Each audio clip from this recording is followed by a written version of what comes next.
बोल वृंदावन बिहारी लाल की जय। गजाननं भूतगणाधिसेवितं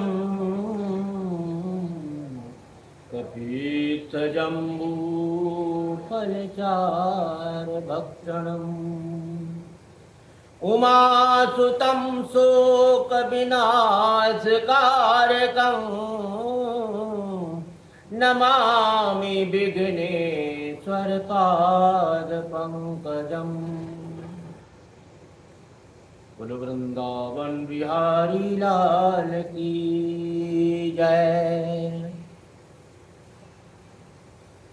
वसुदेव सुतं देवं कंस चाणूरमर्दनं देवकी परमानन्दं कृष्णं वन्दे जगद्गुरुं।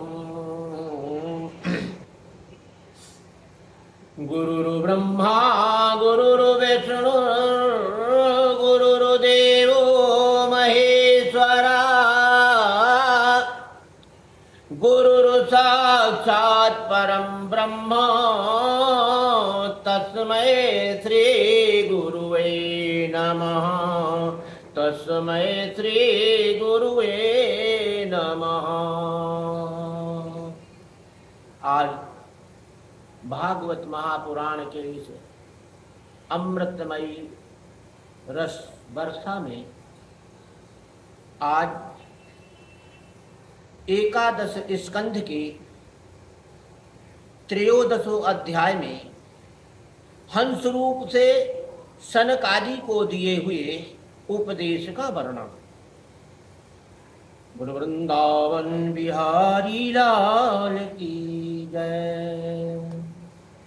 श्री भगवानुवाच सत्तं रजस्तम इति गुणा बुद्धिर्चात्मनः सत्त्वेनान्यतमोऽहन्यात् सत्यं सच्चैव चैव हि सत्त्वात् धर्मो भवेत् वृद्धात् पुंसो भक्तिलक्षणः सात्विकोपासया सत्यं ततो धर्मा प्रवर्तति। धर्मो रजस्तमो हन्यात् सत्ववृद्धिरनुत्तमम् आसु नश्यन्ति तन्मूलो ह्यद्धर्मो उभयहति। बोलो वृंदावन बिहारी लाल की जय। तो भगवान श्री कृष्ण कहते हैं, प्रिय उद्धव, सत्व रज और तम ये तीनों बुद्धि प्रकृति के गुण हैं, आत्मा के नहीं हैं। सत्व के द्वारा रज और तम इन दो गुणों पर विजय प्राप्त कर लेनी चाहिए। तदंतर सत्य गुण की शांत वृत्ति के द्वारा उसकी दया आदि वृत्तियों को भी शांत कर देना चाहिए। जब सत्य गुण की दृष्टि होती है तभी जीव को मेरे भक्ति रूप स्वर्ग स्वधर्म की प्राप्ति होती है। निरंतर सात्विक वस्तुओं का सेवन करने से ही सत्य गुण की वृद्धि होती है और तब मेरे भक्ति रूप स्वधर्म में प्रवृत्ति होने लगती है। जिस धर्म के पालन से सत्य गुण की वृद्धि हो वही सबसे श्रेष्ठ है। वह धर्म रजोगुण और तमोगुण को नष्ट कर देता है। जब वे दोनों नष्ट हो जाते हैं तब उन्हीं के कारण होने वाला अधर्म भी शीघ्र ही मिट जाता है। शास्त्र जल प्रजालन देश समय कर्म जन्म ध्यान मंत्र और संस्कार, ये 10 वस्तुएं यदि सात्विक हो तो सत्व गुण की, राजसिक हो तो रजोगुण की, और तामसिक हो तो तमोगुण की वृद्धि करती हैं। तत्सात्विके वैसाम यद यद वृद्धा प्रचक्षते निंदति तामसम तत्तद राजसम तदुपेक्षितम् सात्विकान्वेषते वेतोपमानो सत्त्वविद्धे ततो धर्मस्ततो ज्ञानम यावत् तस्मत्ततोहनम्। और जब तक अपने आत्मा का साक्षात तथा स्थूल सूक्ष्म शरीर और उनके कारण तीनों गुणों की निवृत्ति न हो, तब तक मनुष्य को चाहिए कि सात्विक गुण की वृद्धि के लिए सात्विक शास्त्र आदि का ही सेवन करे, क्योंकि उससे धर्म की वृद्धि होती है और धर्म की वृद्धि से अंतःकरण शुद्ध होकर आत्म तत्व का ज्ञान होता है। बांसों की रगड़ से आग पैदा होती है और उनके सारे वन को जलाकर शांत हो जाती है, वैसे ही यह शरीर गुणों के वैषम्य से उत्पन्न हुआ है। विचार द्वारा मंथन करने पर इससे ज्ञानाग्नि प्रज्वलित होती है और यह समस्त शरीरों एवं गुणों को भस्म करके स्वयं भी शांत हो जाती है। गुरु वृंदावन बिहारी लाल की जय। तो उद्धव उवाच विदन्तिर्मर्त्या प्रयोग्यन् विषयान् पदमापदाम् तथापि भुञ्जते कृष्णो तत्कथं स्वखराजयत्। उद्धव जी पूछा, भगवान प्रायः सभी मनुष्य इस बात को जानते हैं कि विषय विपत्तियों के घर हैं, फिर भी वह कुत्ते गधे और बकरे के समान दुख सहन करके ही भी उन्हीं को भी भोगते रहते हैं। इसका क्या कारण है? श्री भगवान वाच।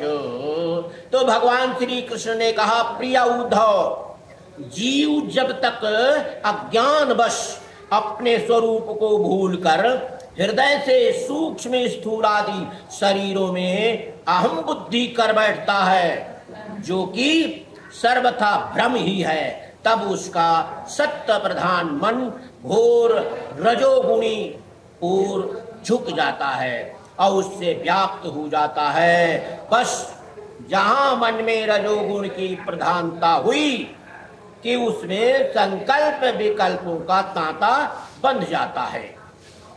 अब यह विषयों का चिंतन करने लगता है और अपनी दुर्बुद्धि के कारण काम के फंदे में फंस जाता है, जिससे फिर छुटकारा होना बहुत ही कठिन है। अब वह अज्ञानी काम बस अनेकों प्रकार की कर्म करने लगता है और इंद्रियों के बस होकर यह जानकर भी कि इन कर्मों का अंतिम फल दुख ही है, उन्हीं को करता है। उस समय वह रजोगुण के तीव्र वेग से अत्यंत मोहित रहता है। यद्यपि विवेक की पुरुष का चिंतन भी कभी कभी रजोगुण और तमोगुण के वेग से विक्षिप्त होता है, तथापि उसकी विषयों में दोष दृष्टि बनी रहती है। इसलिए वह बड़ी सावधानी से अपने चित्त को एकाग्र करने की चेष्टा करता रहता है, जिससे उसकी विषयों में आसक्ति नहीं होती। साधक को चाहिए कि आसन और प्राणवायु पर विजय प्राप्त कर अपनी शक्ति और समय के अनुसार बड़ी सावधानी से धीरे धीरे मुझ में अपना मन लगावे और इस प्रकार अभ्यास करते समय अपनी असफलता देखकर तनिक भी वे नहीं यानी विचलित ना हो, बल्कि और भी उत्साह से उसी में जुड़ जाए। प्रिय उद्धव, मेरे शिष्य सनकादि परम ऋषियों ने योग का यही स्वरूप बताया है कि साधक अपने मन को सब ओर से खींचकर विराट आदि में नहीं, साक्षात मुझ में ही पूर्ण रूप से लगा दे। उद्धव उवाच यदा तं सनकादिभ्यो येन रूपेण केशवा योगमादिष्टवाने तद रूपमिच्छामि वेदितुम्। श्री भगवान उवाच पुत्रा हिरण्यगर्भस्य मानसा सनकादयः पप्रक्षुः पितरं सूक्ष्मां योगस्वैकान्तिकीं गतिम्। तो उद्धव जी, श्री कृष्ण आपने जिस समय जिस रूप से सनकादि परम ऋषियों को योग का आदेश दिया था, उस रूप को मैं जानना चाहता हूँ। भगवान श्री कृष्ण ने कहा, प्रिय उद्धव, सनकादि परम ऋषि ब्रह्मा जी के मानस पुत्र हैं। उन्होंने एक बार अपने पिता से योग की सूक्ष्म अंतिम सीमा के संबंध में इस प्रकार प्रश्न किया था। कहता, सनकादि परम ऋषियों ने पूछा, पिताजी, चित्त गुणों अर्थात विषयों से झुका ही रहता है, उन पर विषय में जमा रहता है, और गुण भी चित्त की एक एक वृत्ति में प्रविष्ट रहते ही हैं।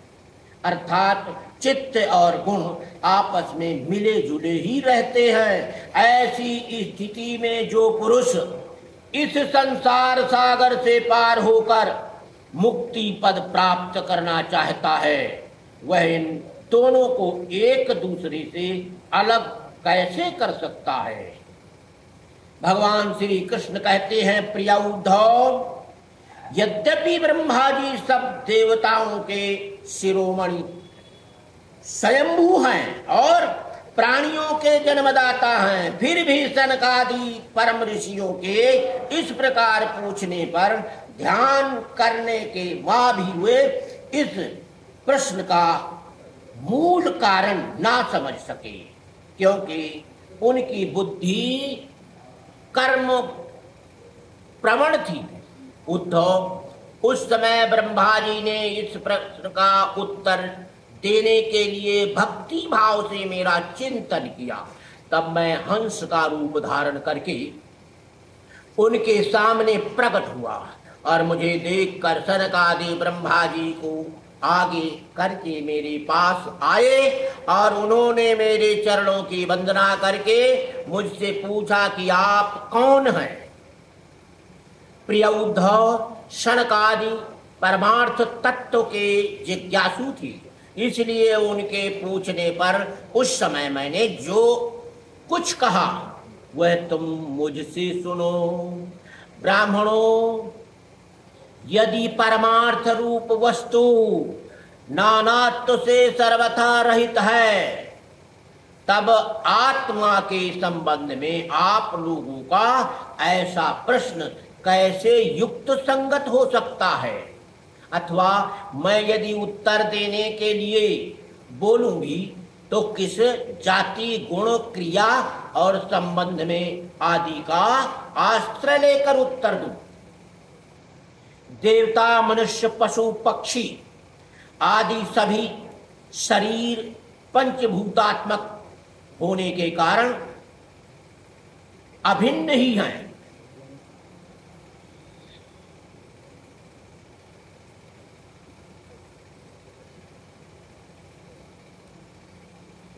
वृंदावन बिहारी लाल की जय। ऐसी स्थिति में आप कौन हैं? आप लोगों का यह प्रश्न ही केवल वाणी का व्यवहार है। विचार पूर्वक नहीं है, अतः निरर्थक है। मन से, वाणी से, दृष्टि से तथा अन्य इंद्रियों से भी जो कुछ ग्रहण किया जाता है वह सब मैं ही हूँ, मुझसे भिन्न और कुछ नहीं है। यह सिद्धांत आप लोग सत्य विचार के द्वारा समझ लीजिए। पुत्रों, यह चित्त चिंतन करते करते विषयाकार हो जाता है और विषय चित्त में प्रविष्ट हो जाता है, यह बात सत्य है। तथापि विषय और चित्त ये दोनों ही मेरे स्वरूप भूतो जीव के देह हैं, उपाधि हैं, अर्थात आत्मा का चित्त और विषय के साथ कोई संबंध ही नहीं है। इसलिए बार बार विषयों का सेवन करते रहने से जो चित्त विषयों में आसक्त हो गया है और विषय भी चित्त में प्रविष्ट हो गए हैं, इन दोनों को अपने वास्तविक से अभिन्न मुक्त परमात्मा का साक्षात्कार करके त्याग देना चाहिए। जागृत, स्वप्न और सुषुप्ति ये तीनों अवस्थाएं सत्वादि गुणों के अनुसार होती हैं और बुद्धि की वृत्तियां हैं, सच्चिदानंद का स्वभाव नहीं। इन वृत्तियों के का साक्षी होने के कारण जीव उनसे विलक्षण है। यह सिद्धांत श्रुति युक्त और अनुभूति से युक्त है। बोल वृंदावन बिहारी लाल की जय। तो श्रीमन नारायण नारायण नारायण, श्रीमन नारायण नारायण नारायण, लक्ष्मी नारायण नारायण नारायण, लक्ष्मी नारायण नारायण नारायण, बद्री नारायण नारायण नारायण, बद्री नारायण नारायण नारायण, श्रीमन नारायण नारायण नारायण। बोल वृंदावन बिहारी लाल की जय। इस प्रकार जो जागृत अवस्था में समस्त इंद्रियों के द्वारा बाहर दिखने वाले संपूर्ण क्षण भंगुर पदार्थों को अनुभव करता है और स्वप्न अवस्था में हृदय में ही जागृत में देखे हुए पदार्थ की समान ही वासनामय विषयों का अनुभव करता है और सुषुप्ति अवस्था में उन सब विषयों को समेट कर उनके लय को भी अनुभव करता है, वह एक ही है। जागृत अवस्था के इंद्रिया स्वावस्थान के मन और सुषुप्ति की संस्कारवती बुद्धि का भी वही स्वभाव है, वही स्वामी है, क्योंकि वह त्रिगुणमयी तीनों अवस्थाओं का साक्षी है। जिस मैंने स्वप्न देखा, जो मैं सोया, वही मैं जाग रहा हूं। इस स्मृति के बल पर एक ही आत्मा का समस्त अवस्थाओं में होना सिद्ध होता है। ऐसा विचार कर मन की ये तीनों अवस्थाएं गुणों के द्वारा मेरी माया से मेरे अंश स्वरूप जीव में कल्पित की गई हैं और आत्मा में ये नितांत असत्य हैं। ऐसा निश्चय करके तुम लोग अनुमान सत्पुरुषों द्वारा किए गए उपनिषदों के श्रवण और तीक्ष्ण ज्ञान खड्ग के द्वारा सकल संशयों के आधार अहंकार को छेदन करके हृदय में स्थित मुझ परमात्मा का भजन करो। यह जगत मन का विलास है, दिखने पर भी नष्ट प्राय है। अलात चक्र लुकारियों की बनेची के समान अत्यंत चंचल है और भ्रम मात्र है, ऐसा समझे। ज्ञाता और ज्ञेय के भेद से रहित एक ज्ञान स्वरूप आत्मा ही अनेक सा प्रतीत हो रहा है। यह स्थूल शरीर, इंद्रिया और अंतःकरण रूप 3 प्रकार का विकल्प गुणों के परिणाम की रचना है और स्वप्न की समान माया का खेल है, अज्ञान से कल्पित है। इसलिए उस देह आदि रूप हृदय से दृष्टि हटाकर तृष्णा रहित इंद्रियों के व्यापार से हीन और निरीह होकर आत्मानंद के अनुभव में मन को लगाए, मग्न हो जाए। और यद्यपि कभी कभी आहार आदि के समय यह देह आदि प्रपंच देखने में आता है, तथापि यह पहले ही आत्म तत्व से अतिरिक्त और मिथ्या समझकर छोड़ा जा चुका है। इसलिए यह पुनः भ्रांति मूलक मोह उत्पन्न करने में समर्थ नहीं हो सकता। देहपात पर्यंत केवल संस्कार मात्र उसकी प्रतीति होती है।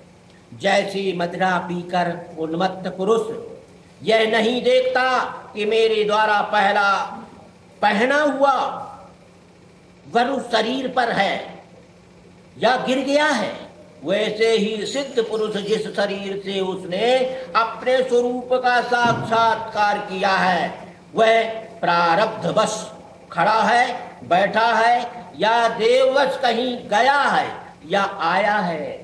नश्वर शरीर संबंधी इन बातों पर दृष्टि नहीं डालता। प्राण और इंद्रियों के साथ यह शरीर भी प्रारब्ध के अधीन है। इसलिए अपने आरंभक मनाने वाले कर्म जगत जब तक हैं तब तक उनकी प्रतीक्षा करता ही है और करता ही रहता है, परंतु आत्म तत्व को साक्षात्कार करने वाला तथा सामाधिक पर्यंत योग में आरूढ़ पुरुष स्त्री पुत्र धन आदि प्रपंच के सहित उस शरीर को फिर कभी स्वीकार नहीं करता, अपना नहीं मानता। वैसे जगा हुआ पुरुष स्वप्न स्थान के शरीर आदि को सनक आदि ऋषियों, मैंने तुमसे जो कुछ कहा है वह सांख्य और योग दोनों का गोपनीय रहस्य है। मैं स्वयं भगवान हूँ, तुम लोगों को तत्व ज्ञान का उपदेश करने के लिए ही यहाँ आया हूँ, ऐसा समझो। विप्रवरो, मैं योग, सांख्य, सत्य, ऋतु, मधुरमा, भाष, तेज, श्री कीर्ति और दम, इंद्रिया निग्रह, इन सब की परम गति, परम अधिष्ठान हूँ। मैं समस्त गुणों से रहित हूँ और किसी की अपेक्षा नहीं रखता। फिर भी साम, असंगता आदि सभी गुण मेरा ही सेवन करते हैं, मुझे में ही प्रतिष्ठित हैं, क्योंकि मैं सबका हितैषी शुद्ध हृदय प्रियतम और आत्मा हूँ। सच पूछो तो उन्हें गुण कहना भी ठीक नहीं है, क्योंकि वह सत्व आदि गुणों के परिणाम नहीं हैं और नित्य हैं। प्रिय उद्धव, इस प्रकार मैंने सनकादि मुनियों के संशय मिटा दिए। उन्होंने परम भक्ति से मेरी पूजा की और स्तुतियों द्वारा मेरी महिमा का गान किया। जब उन परम ऋषियों ने भली भांति मेरी पूजा और स्तुति कर ली, तब मैं ब्रह्मा जी के सामने ही अदृश्य होकर अपने धाम में लौट आया।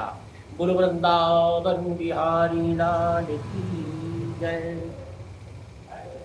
ओम नमो भगवते वासुदेवाय, ओम नमो भगवते वासुदेवाय, ओम नमो भगवते वासुदेवाय, ओम नमो भगवते वासुदेवाय, ओम नमो भगवते वासुदेवाय, ओम नमो भगवते वासुदेवाय, ओम नमो भगवते वासुदेवाय, ओम नमो भगवते वासुदेवाय। बोल वृंदावन बिहारी लाल की।